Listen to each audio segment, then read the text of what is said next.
go. I've always asked people this. You've got 3 people you can spend an evening with. Oh, dead no. or alive. No. Jim Morrison is on my 3. Okay. Is on my list of 3. Yeah. Okay. I don't know. You don't have to answer this now, but it's for our audience also. So I'm just going to put that out there. The podcast you are about to listen to is an account of the movies which befell a group of horror fans. In particular, Tara Garwood and her intrepid friend, Matt Lolich. Had they lived very, very long lives, they could not have expected, although they would have wished, to see as much of the mad and macabre as we're to see in those movies. For them, an idyllic summer movie became a nightmare, and they loved it. The movies that they watched were to lead to the creation of one of the most terrifying podcasts in the annals of American history. The Scary Movie Project.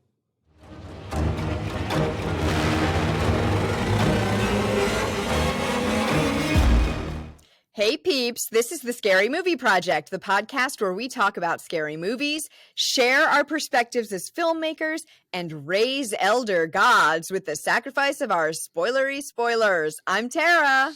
Yo, what's happening? I'm Matt. An immigrant in search of the American dream who, after being forced to take a room in a boarding house, finds herself in a nightmare she can't escape. This week on the Scary Movie Project, we talk about No One Gets Out Alive, 2021. This is like a brand new movie, basically. Yep, came out a couple months ago, maybe? I think so. I will quickly mention, we talk about music on this a lot. Here's my Doors reference. 5 to 1, 1 in 5. Great song by the Doors. One of the opening line is 5 to 1, baby, 1 in 5. No one here gets out alive. So yes, there you go. I thought there's my Doors reference. I like to throw my White Zombie references in there, but I love the Doors. So there's my Doors reference for you today. So, and since I've seen this movie last week, I've been singing that song to myself like all week long.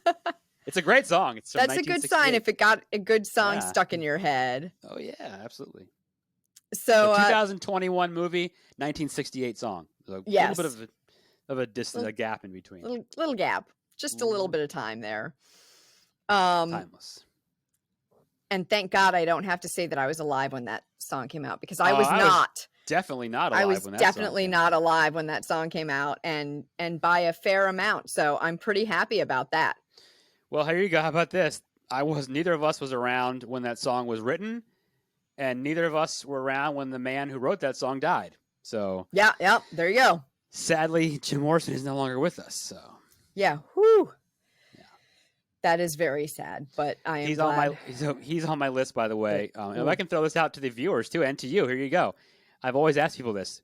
You've got 3 people you can spend an evening with. Oh, dead or alive. No. Jim Morrison is on my 3. Okay, on my list of 3. Yeah. Okay, I don't know. You don't have to answer this now, but it's for our audience also. So I'm just going to put that out there. They can be dead or alive. It can be anybody. I used to make it 5 people, but I like it with 3 because it makes you have to choose more. You know, it's harder to pick. Yeah. You got to think about it. I feel like an obvious answer for me would be Shakespeare, but I also instead I kind of want Kit Marlowe. Okay. Because he just seemed like a card. Yeah, you can pick 3 people. It can be anybody. It doesn't matter. Yeah, doesn't matter who it is. Yeah, I don't know. I'll have to think about that one. I don't know. And for the 6 listeners out there that we have, this is for you too. Yeah. Oh, we've gone up. We have 6 now. Oh, sorry. We're not saying before 3. No, we got one more. I like it. Oh, we used to say good. 5. 5. 6 is great. 6 is we're growing. We're growing, guys. So 3 people. If you really want to push it, we'll take 5 as well, but it's got to be 3. Okay. So this was directed by. We're going to talk about the movie. Okay. I know. This was directed by Santiago Mangini. It's his first full-length feature. But I found that his more recent shorts have won awards at like prestigious places like South by Southwest and Fantasia Film Festival. So then the writers, John Croker and Fernanda Coppel, and it was based on a novel by Adam Neville, I did not know that. Who also wrote a novel, The Ritual, which was turned into a horror film, which is very good as well. Okay. So someday we'll review that one too. It's really cool. Okay, here we go. Ha ha ha ha ha.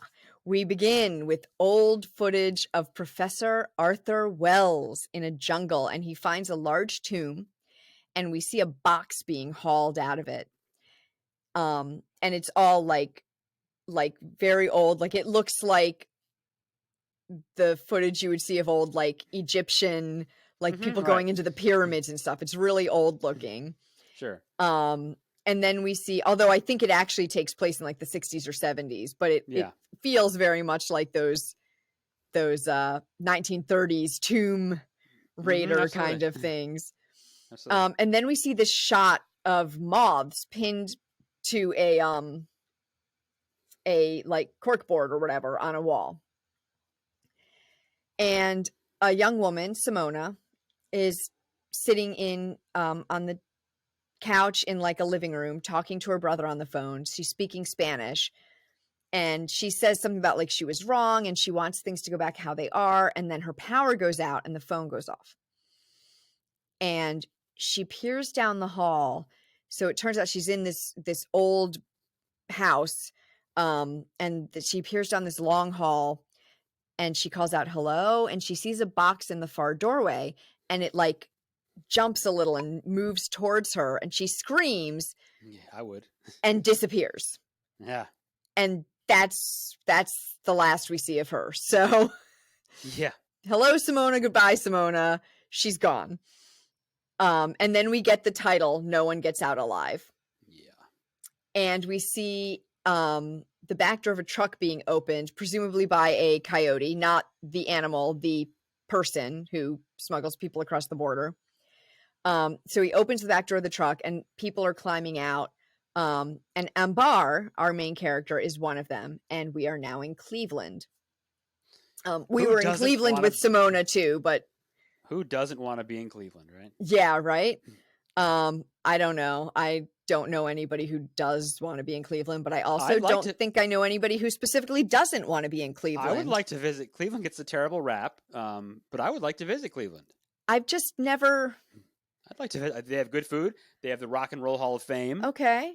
I've just never thought much about Cleveland. No offense to anyone who's from Cleveland. I've just never given it much thought whether I wanted to go there or didn't.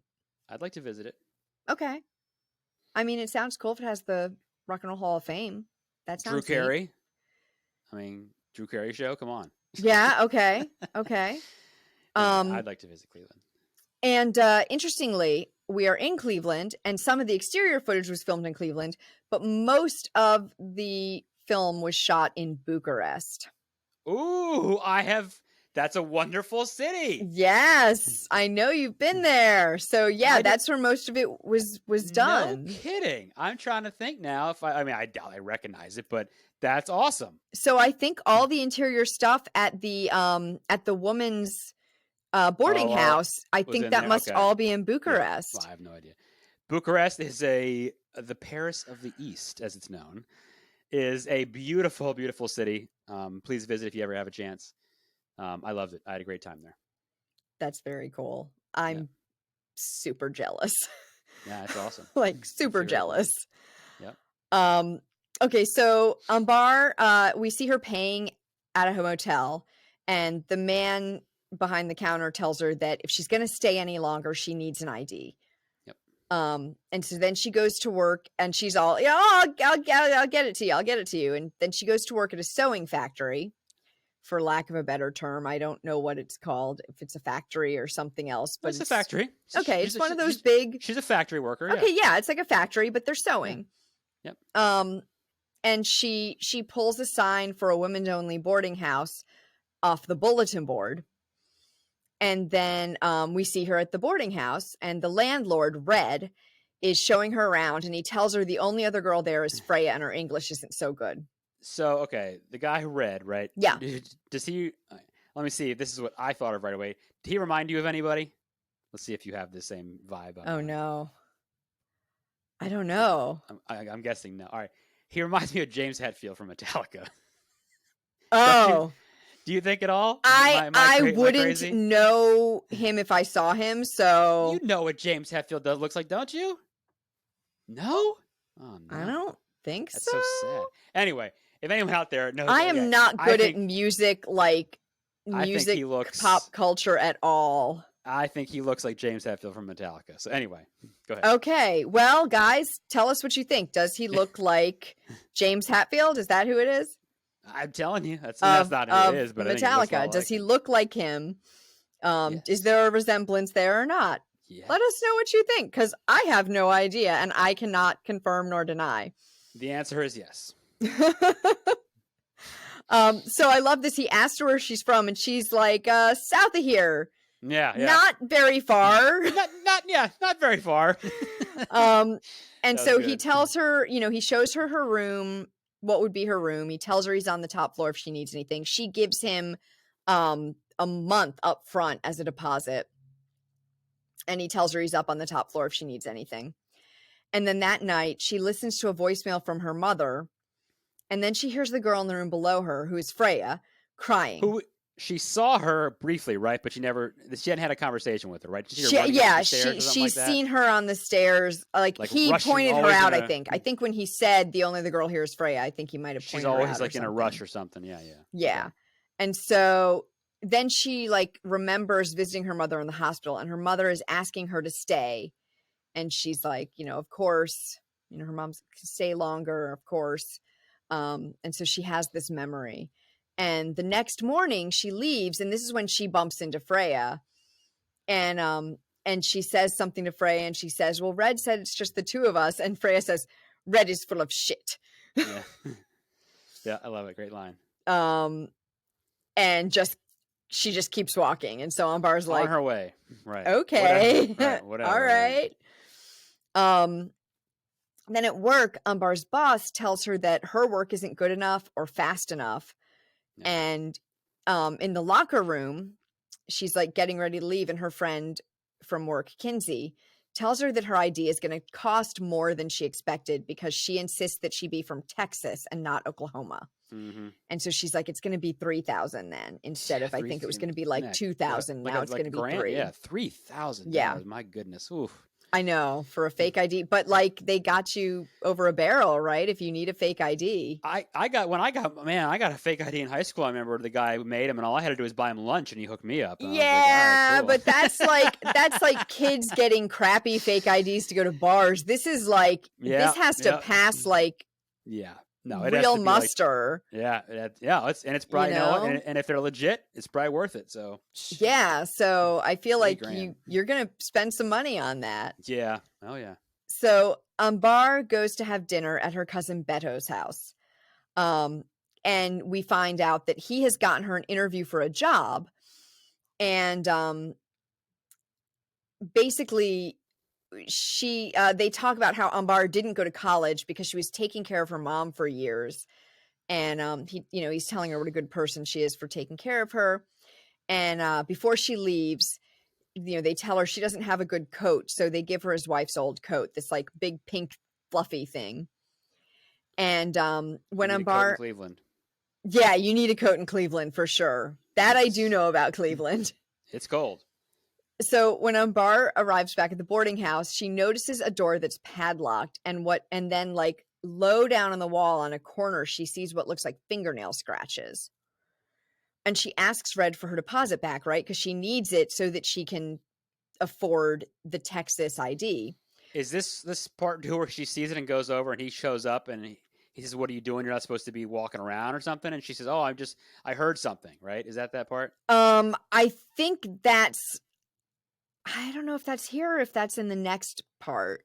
All right, I'll be quiet. No. You might be right. I can't remember.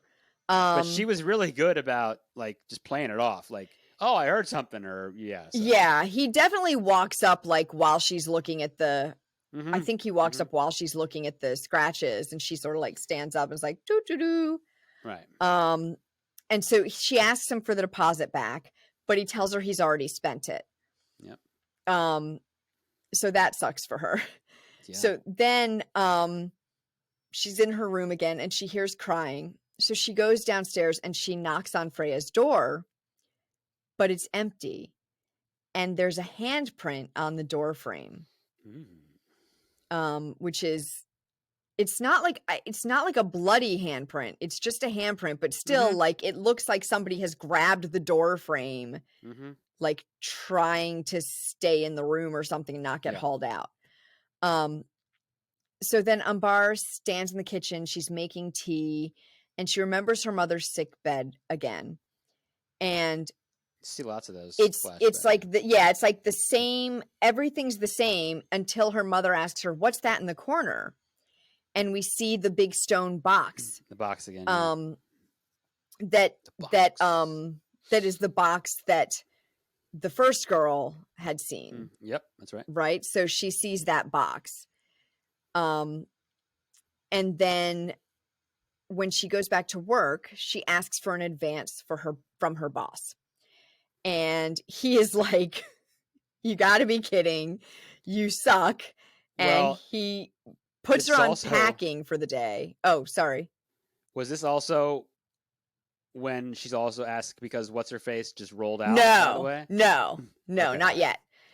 No. So she asks him for. I'm jumping the gun tonight. You're jumping the gun. You're jumping the gun here.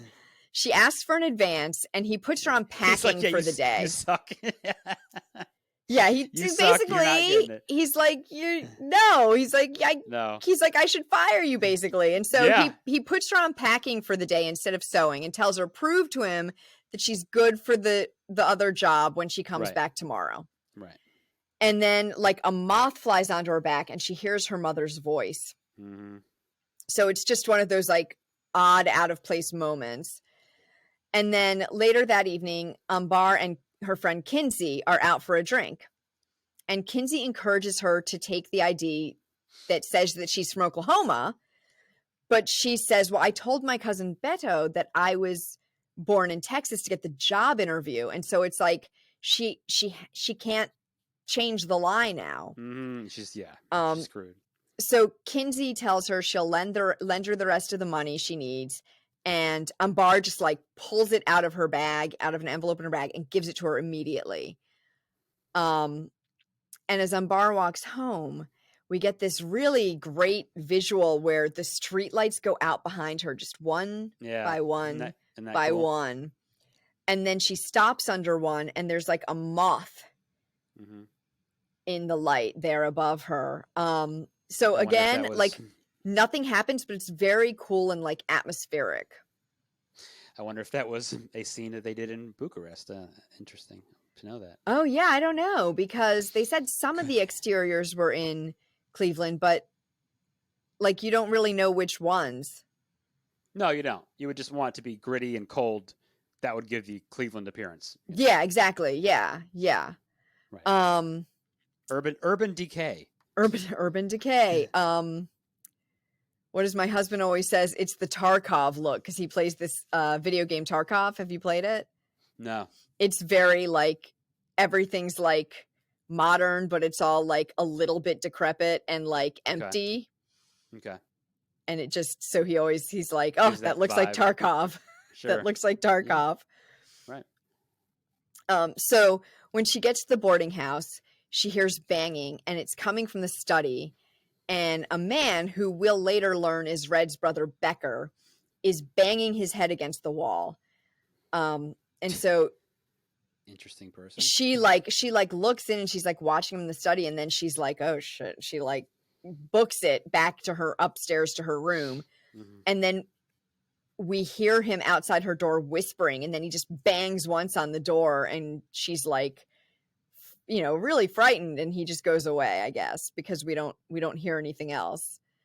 And then she goes into the kitchen, and there's a couple women there, Maria and Petra, and they're in there drinking wine, and Red comes in to take the other two women upstairs, and and then Ambar asks about the man in the study, and he tells her that that's his brother. And so she goes and she sneaks into the study while it isn't locked.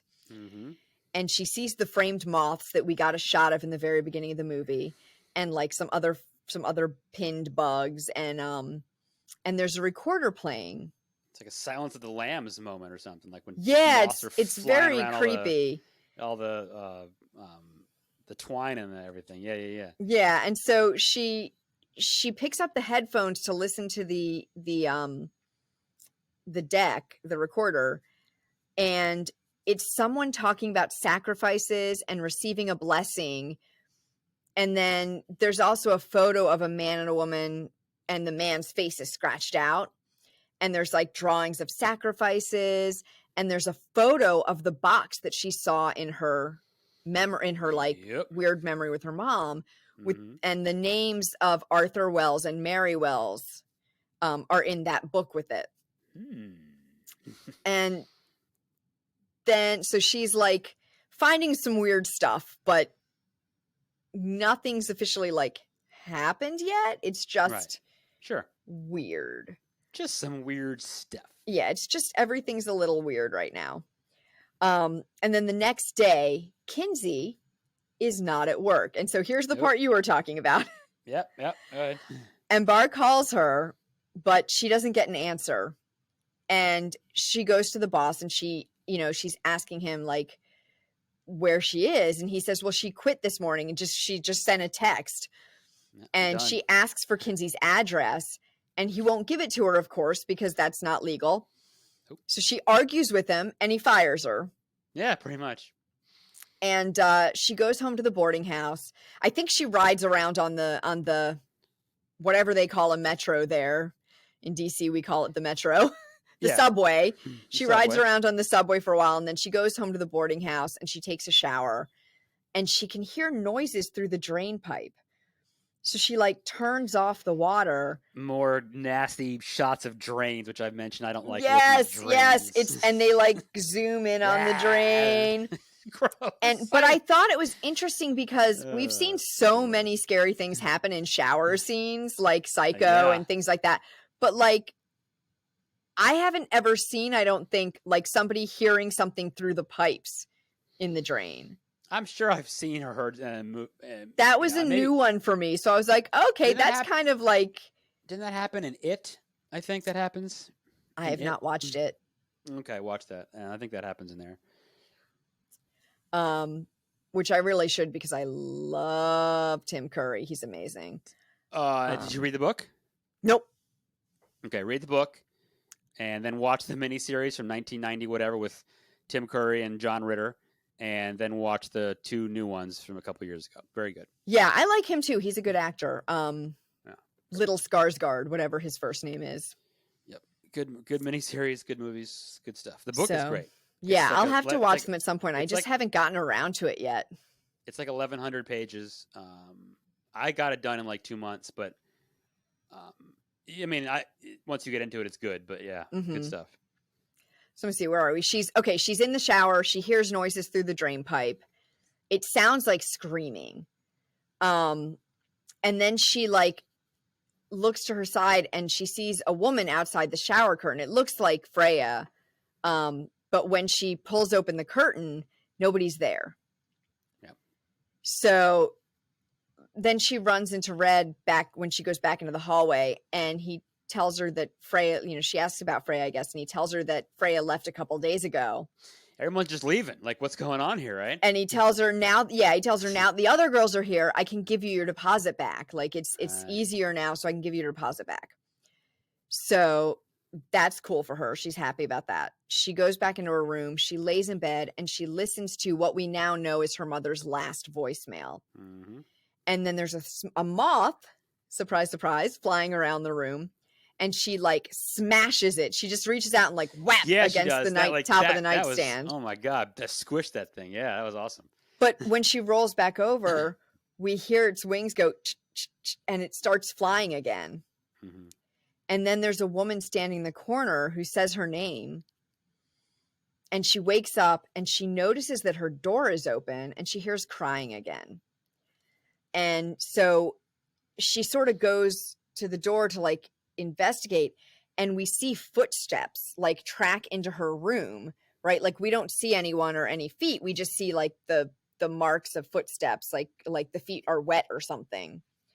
And so they track into the room, and then the crying, you can tell, has become, it's no longer in the hallway. It's now in the room with her. Right. And she hears someone say, "Please, Mary, no." And someone else say, "I must prepare you or Arthur will hurt us both." And then things in the room start breaking, and like the bed like crashes down, and it's just everything goes crazy. It's literally like somebody's being thrown around the room. It's like The Exorcist or something. Yeah. Yeah. It's like, it's as though someone is throwing someone else around. They're knocking into or they're struggling and knocking into everything. So she goes out into the hallway and down the stairs, and there's a girl on the floor at the end of the hallway crying. And as Amber approaches, someone appears behind her, behind Ambar. Mm-hmm. But Ambar doesn't see them. And then the girl gets yanked around the corner all of a sudden. Mm-hmm. Like mm-hmm. she's just down there crying, and then she's like, she gets yanked away. Right. And so Ambar, being not a dumb girl, starts packing. Yeah. And calls, she's like, bye. And she calls Beto to come pick her up. But he tells her that he's out of town right now. They're at like his son's college tour. If you need help, call like 911. And he's like, you should call the police. Well, because he doesn't know that she's illegal, right? He thinks she was born in Texas and she's a U.S. citizen. Right. So he's like, call the police. And, and she's like, I can't. So he says, well, I'll come get you as soon as I can.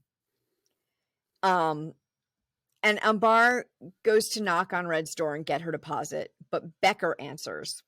And he says, I'll send him down when he gets back. So she's like, not going to wait there. So she tries to get a motel room, but she doesn't have enough money. And she just rides the metro around for a while. But I love this. The metro, like she's looking down the metro and the lights start flickering. And then she looks down to like where the door is at the end of her car. And you can see all the doors are open. You can see all the way down that long line of cars. It's right. I love that shot. It's like very deep focus. It's so cool. Yeah. Did you ever see Midnight Meat Train? Yes.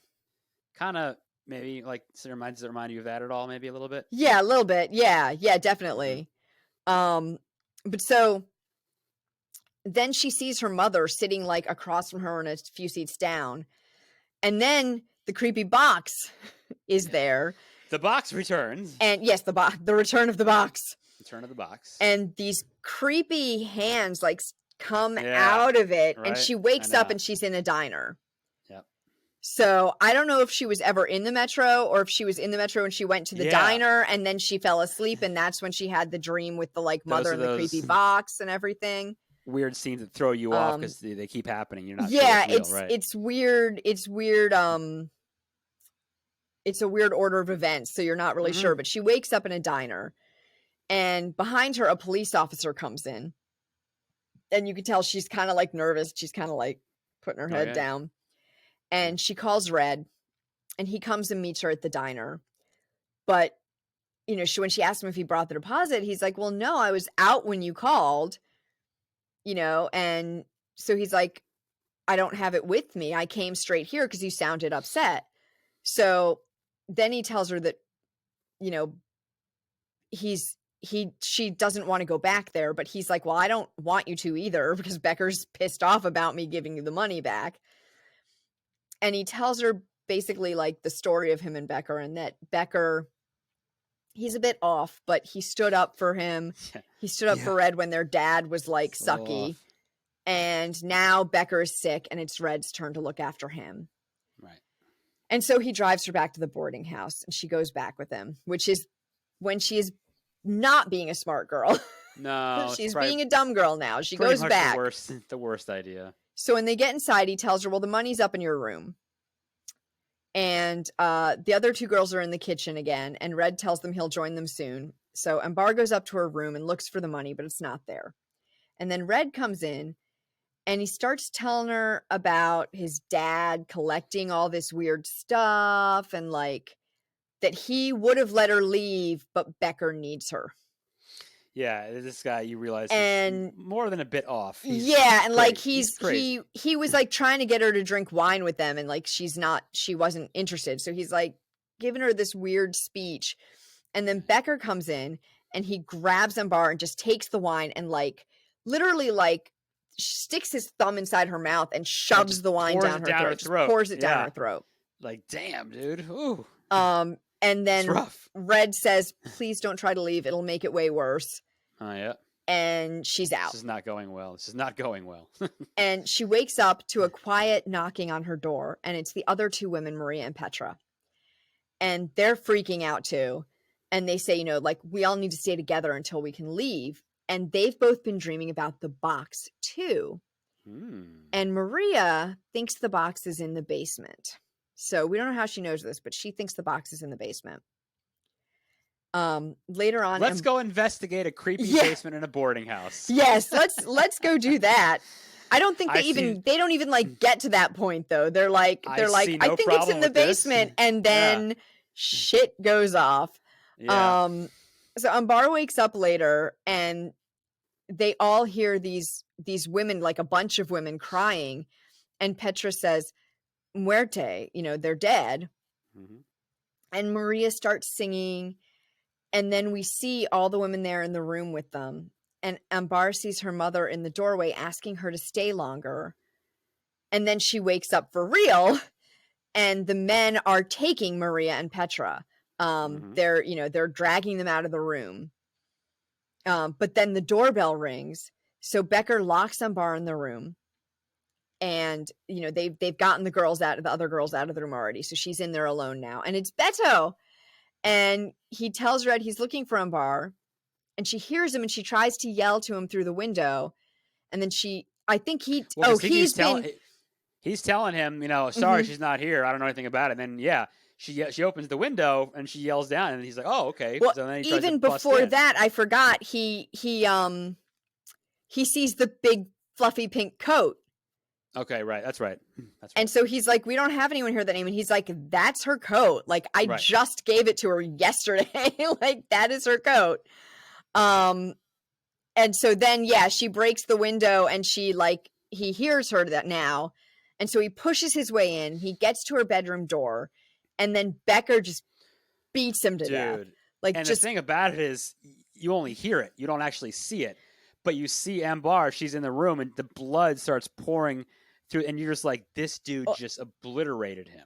And a tooth rolls under the door. Mm-hmm. And that, to me, is so much creepier than if we were seeing it. Like, right. Hearing it and seeing the blood and the tooth roll under the door. Ugh. Well, it's what you perceive is always scarier than what's real, right? Well, and think about how effective is that, and how much easier is that than trying to do all the makeup effects and well, and it's gross. Everything you're going. What we don't need to see that. We see some later that's pretty gross too, but no, we do. This is true, but real quickly, just to the point of that, two of my favorite movies are the Texas Chainsaw Massacre and Halloween. Mm-hmm. There's no real blood or really showing any violence in those movies. It's all about behind a closed door or behind what your mind might think. So that always works. Yeah, that always works. Yeah. So once they've done in poor Beto, they take Ambar up to their bedroom all the way upstairs and tie her up. And Petra, I think it's Petra, is there. And Becker carries her out, saying, her next, pointing at Ambar. And Red's like, too many in one go, Beck, but Becker just leaves. And I think Maria is still in the room too at this point. And Red tells Ambar that their dad made their mom help them kill girls. Yep. And then he killed her. And so they killed him and stayed on to fix the place up. Solid family dynamic. Yeah, very, very, totally not dysfunctional at all. None. But when they stayed on to fix the place up, Becker got obsessed with the box. And it's making him better. Yeah. So she tries to convince him to get out of there with her.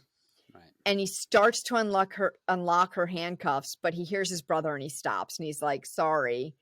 I mean, he didn't say it quite like that, but no, I'm laughing at the fact, really, I mean, this guy's just going to run your life. Come on, really? So. Oh yeah. He's such a wet noodle, a goon. Yeah. Yeah. A wet blanket. Right. Yeah. He's just does whatever.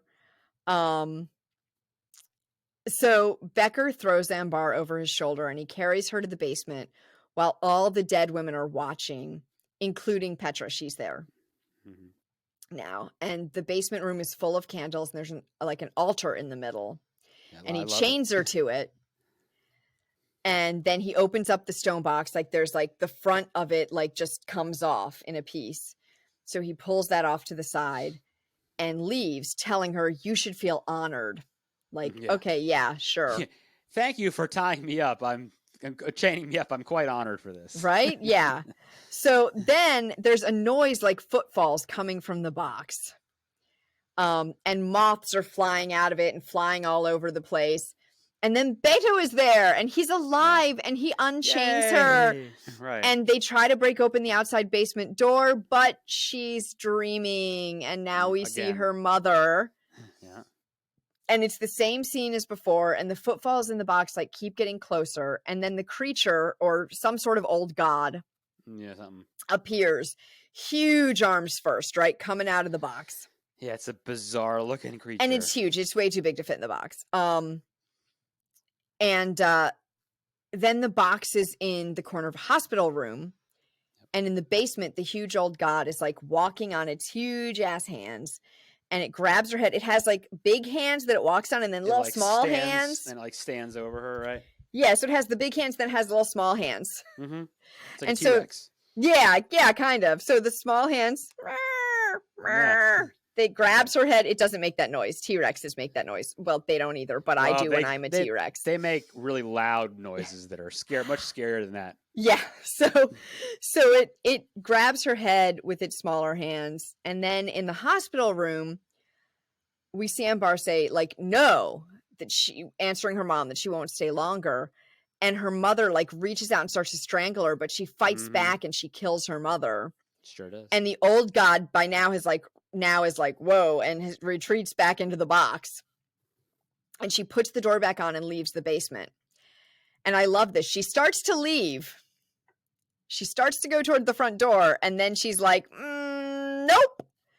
And so instead, she goes into the study and grabs this huge ancient like sword axe thing. So can you tell me what that is, by the way? Because I don't really know what that is. Will tell you. It looks like a chainsaw blade. Wait, but it's not. It is called a, and I'm gonna butcher this, I know, but it is called can you pronounce it? Macuahuitl?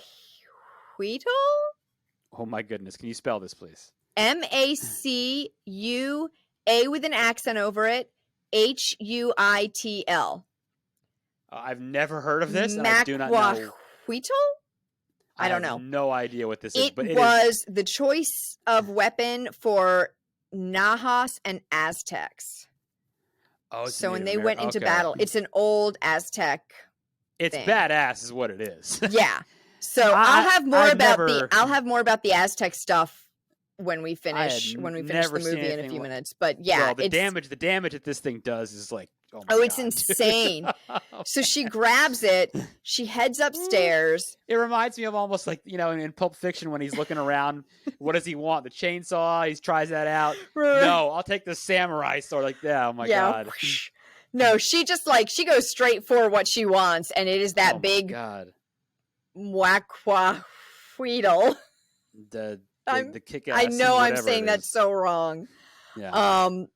So she gets upstairs. Red opens the door, and she just starts hacking at him, like bashing his face. Whack. And just she gets him in his leg first, right? And he falls down, and then she just starts busting. Oh man. Well, and then Becker breaks her ankle. Okay. But first it's Red. Wait, so first it's Red. Right. Then Becker breaks her ankle, but Maria is still in there, and she gets free and she shoves him.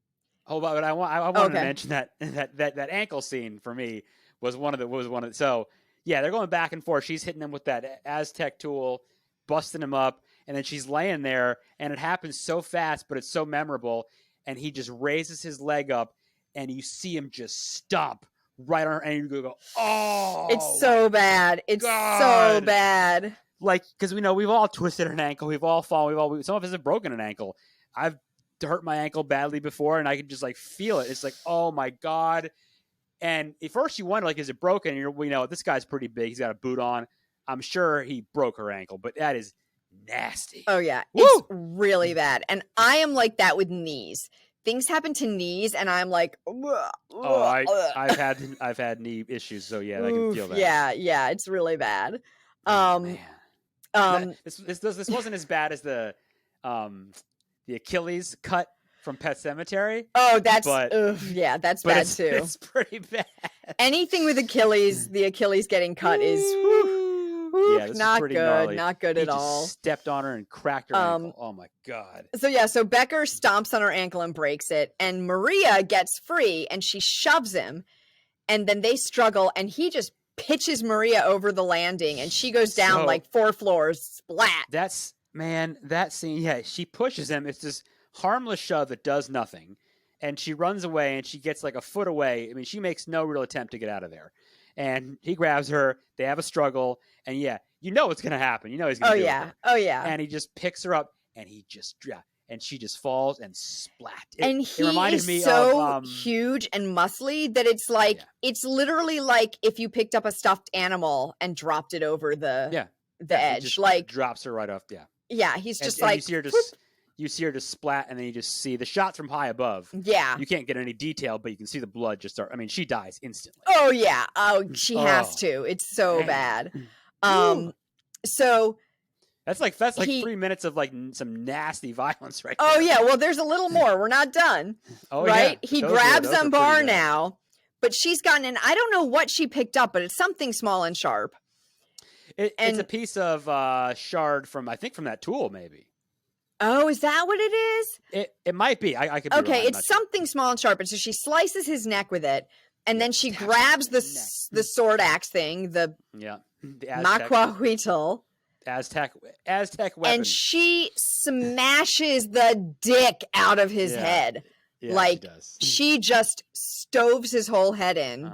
Yeah, it's awesome. And it's one of those scenes where they're showing it. They're not pulling back. They're not using it, like for everything they didn't show when they killed Beto, they show all that when she kills Becker. And you know what? It's gross, it's violent, but I appreciate the filmmaker not saying we're not pulling punches. We're gonna actually show this guy's face get beaten in. Yeah. Oh yeah, it's crazy. And I love my gore, so for me that was like, it is so crazy. It's so gory. And then she gets up, she starts to leave, but Red isn't dead yet. No, Red ain't dead. Idea. She takes him down to the basement. I don't know how she does this with her broken ankle. I'm not sure. I was wondering about that myself. We'll go right past that. Yeah, that's okay. She puts him on the altar in the basement, and she watches the old god eat his head. Basically, the old god, we see what was supposed to happen to her. It puts its hands on your head, and I guess what's supposed to be happening is that it's like seeing your memories, and so it's like lulling you with the memory. Right. But what the memory it saw with her was it was shocked because she killed her mother, so that's why it backed out of there, right? Yeah, right. So it eats his head. It just one bite. Yeah, eats his head. Awesome. And as she limps out, she sees his ghost. So we get to see that he is now a ghost stuck there too. And then we go down and we show her foot. She's walking and she stops for a minute. We go down and we see her foot and it just goes, and all of a sudden it's not broken. Yeah, she's standing there and like the sun's coming in on her and everything. It's and you can see the like power rushing through her. You can see it in her face. Yeah. And she turns back to the house. And there's a moth flying, and she smiles at it. And we get a final shot where we go into the box and like into the black, and that's the end. Okay, so I've got a little bit more, as I said, a little bit more Aztec stuff, and then we can talk about the movie in general. Right. But bring it. Okay, so the film doesn't really make any connection between it and Aztec, like anything, but so apparently people think there's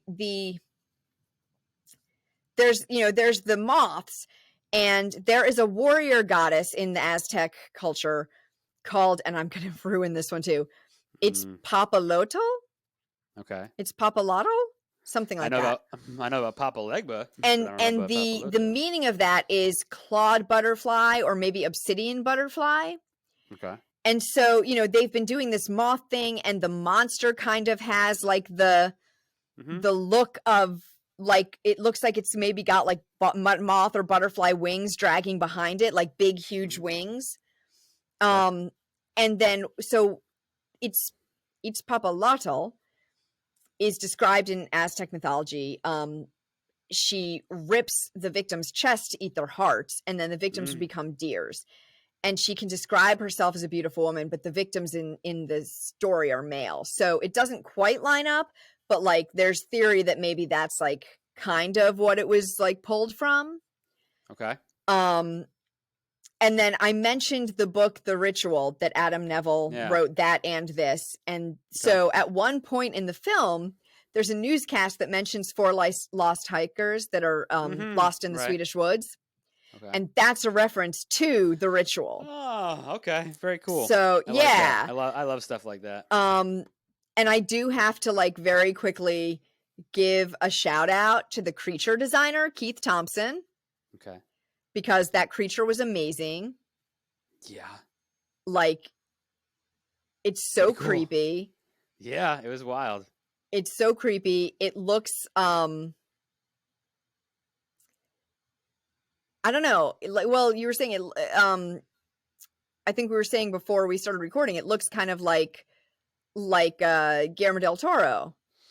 So that was something I was wondering is, I'm wondering how much this movie reminded me of a Guillermo del Toro movie.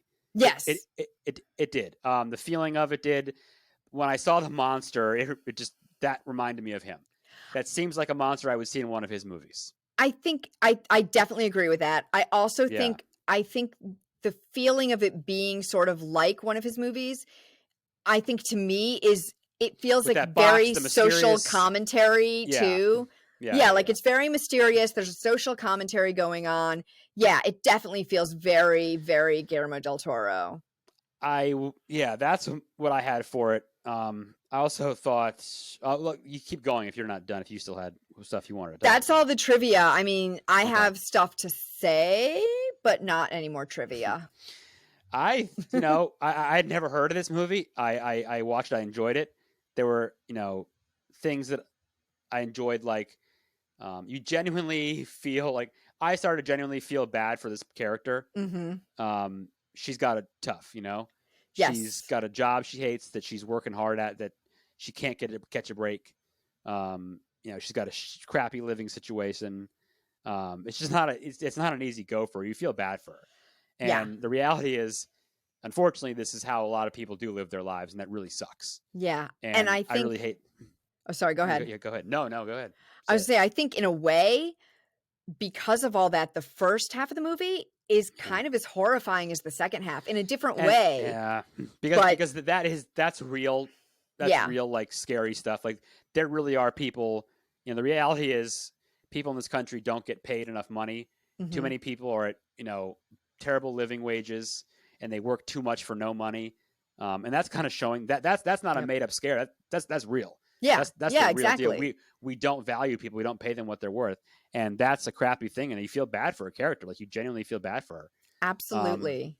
And then going into I wouldn't call it necessarily I guess it's not a human trafficking or a slavery thing because they're killing these women, but it kind of has that vibe. And they're in this boarding house and they're disappearing. They're taken away. Absolutely.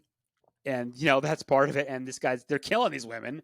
And these are things like Mary. And I thought to this myself, what was the famous story was almost 10 years ago now?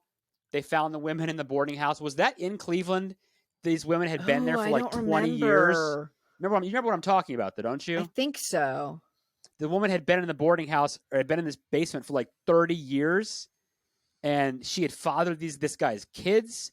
And they found her finally, like years. And I think it was Cleveland. I don't know. That's any relation. Yeah, there's a lot of things in the movie that I think of that just remind me of other things that are taken from other places, like the Del Toro stuff with the monster, the real life, shitty living situation people have, a trafficking situation. But then it's like, okay, the woman killed her mother. You don't feel that bad for her at the end, maybe. But, you know, oh, no, it was a good movie. I liked it. It had some topics that I enjoyed, that I like seeing. Was it scary? Maybe not scary, but like the whole aspect of people being kidnapped and killed, that really happens. Like, that's not made up either. I think, and you're talking about this, like the people being kidnapped, killed. You're talking about the particularly about the experience of the immigrant in America, the illegal immigrant, right? And what she's dealing with. I mean, it's not even that, but it's people that just, you know, everyone. This happens to everyone that, you know, for one reason or the other, they've had it hard. Oh, right. And they're in a crappy situation, working a crappy job. It could be anyone. You don't have to be an illegal immigrant to be taken advantage of like that. But certainly that situation happens far too often, yes. But I think that this whole movie is an indictment of capitalism and what people will do to get ahead, right? To gain that power. So these brothers are exploiting these women to gain power. But even the presumably innocent exploited women, right, aren't immune to the allure of the old god or capitalism, right? So even at the end, she may have been exploited for their trying to get ahead in capitalism, but when she has the chance, she's definitely taken in by it. Like so it's this cycle where, you know, even if you're the one being exploited, you may, if you get the chance, it's just capitalism is so sticky that way, right? Like it really gets in you and you feel like, well, I can do better. It's hard to avoid. Yeah. I can succeed. And it's very, I think it really dangerous. is. And like I said, an indictment of that. I think dangerous. That they think capitalism is dangerous. Yeah. And I agree. And makes people be worse people than they may have been without it. I mean, what do we always say? Every movie's really probably about something else, right? So there's your, you know, example right there, I guess. Yeah. And another interesting little tidbit I found. So the movie, of course, as we said, it's about an illegal immigrant. It's about capitalism. The book takes place in England and is apparently more about classism and the exploitation of women. Okay. So I'm really interested to read the book now because it seems like it has a different social justice bent, even though and I think there's more to the story even after what happens in the movie. So I'm really interested to read the book now. Okay. Yeah, definitely. That would probably be enjoyable. Yeah. It sounds really interesting. Yeah. I mean, overall, I liked it. I thought there were definitely some spooky moments, you know, different kind of horror, I guess. But yeah, I mean, you know, a lot of it's real life horror, I guess. Right? Yeah, definitely. I don't know if it's made it to like my top favorites list, but I definitely really liked it. I thought it was smart and interesting and different than a lot of what you see, you know, traditionally in horror movies. Mm-hmm. Oh, absolutely. Yeah. I agree. I thought it went to some interesting places. I thought it was just going to be this, you know, spooky boarding house with some ghosts in a creepy basement or something, but that definitely was not what happened. So no, it was that and a lot more.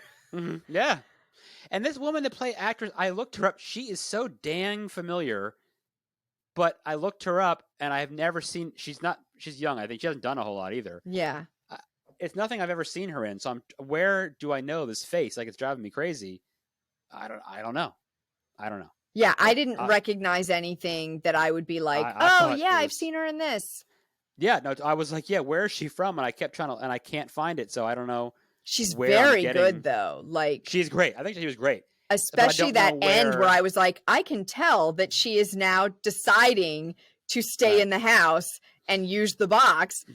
No, literally, she doesn't do anything with her, like, except look, and you can tell. You're like, oh crap, she's gonna do it. Yeah, I don't know. Again, I don't know. I've never seen her in anything, but for some reason, she's very familiar. I don't know what it is. And then, of course, the guy who looks like James Hetfield. Yes. Let us know if you think he does. Yes. All right. Well, next up, we're on midwinter break for 2 episode period. So for 4 weeks. And then we'll return on January 16th with Tucker and Dale versus Evil. I'm so excited to do this one. Have you seen it before? No, I haven't seen it. Oh my God, this movie. Yeah. I'm funny, so right? excited for you to see it. It's so funny. I'm not going to say too much about it now because we'll talk about it a lot when we come back from break. But it's so funny. Funny horror is good. Yeah, it's so funny. All right, everybody, please remember. Everyone, please, all 6 now of our listeners. Please, God, please remember to subscribe to the podcast. Follow it wherever you do, so that you get the new episodes, and rate and review us on iTunes, Spotify, iHeartRadio, wherever the heck you are. Everywhere. You can rate us, review us, and that really does help because we would like to have more than our loyal 6 listeners. We would like more listeners. It would be great to have that because we're out here like pouring our guts into this, and we would love for more of you to hear it, and hopefully working hard out here. Hopefully you feel the same way too and enjoy it because we enjoy doing it with you. Yes. And don't forget, send us your movie suggestions, your thoughts on the movies we've watched so far, whether or not Red looks like the lead singer, was it? James Hetfield. It's him. Of Metallica. It's him. And send all that to us at thescarymovieproject@gmail.com. And you can follow us on Facebook and Instagram at The Scary Movie Project. Peace out. Don't forget to tip your delivery drivers and waiters. Ooh, good tip. The Scary Movie Project podcast is produced by Tara Garwood and Matt Lolich. Learn more at thescarymovieproject.com.